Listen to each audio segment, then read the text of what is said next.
बेटा, इतनी रात कहाँ थे? मैं कब से जाग रही हूँ। अम्मी, हर बात पर सवाल जरूरी है।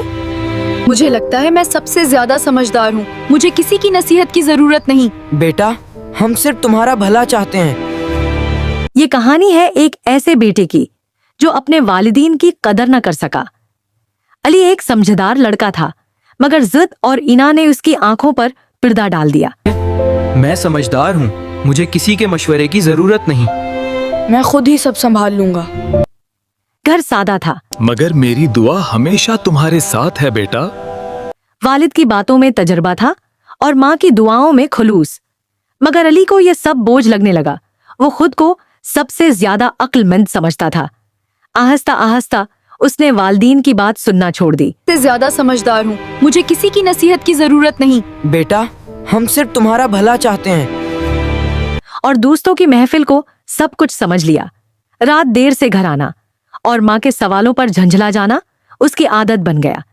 वालिद ने समझाया, मगर अली ने सख्त जवाब देकर दिल तोड़ दिया। माँ खामोश रही, मगर उसकी आंखों के आंसू सब कुछ कह गए। वक्त गुजरता गया और अली गलत रास्ते पर आगे बढ़ता चला गया। जिन दोस्तों पर उसे नाज था, वो मुश्किल वक्त में उसे तन्हा छोड़ गए। न पढ़ाई रही, न रोजगार और न ही सुकून। एक दिन बीमारी ने उसे तोड़ दिया और उसकी जेब भी खाली हो चुकी थी। तब उसे माँ की दुआ याद आई। अल्लाह, मेरे बेटे को सीधा रास्ता दिखा दे। बेटा, बात मान लेना कमजोरी नहीं, अक्लमंदी होती है। कमजोर कदमों से वो घर की तरफ लौटा। दिल नदामत से भरा हुआ था। दरवाजा खिला और माँ ने बगैर सवाल के उसे गले लगा लिया। बाप खामोश था, मगर आंखों में बेपनाह मोहब्बत थी। अली रो पड़ा और अपने गुनाहों का एतराफ करने लगा। उसने कहा, अब्बू, मैंने बहुत गलतियां की, मुझे माफ कर दे। बाप खामोश था। मैंने आप दोनों की कदर नहीं की। बाप ने सिर पर हाथ रखा और माफी दे दी।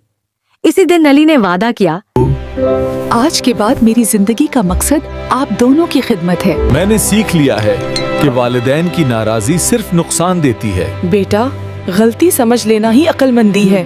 या अल्लाह, और वालिदैन की दुआ। मेरे बेटे को दुनिया और आखिरत दोनों में कामयाब कर दे।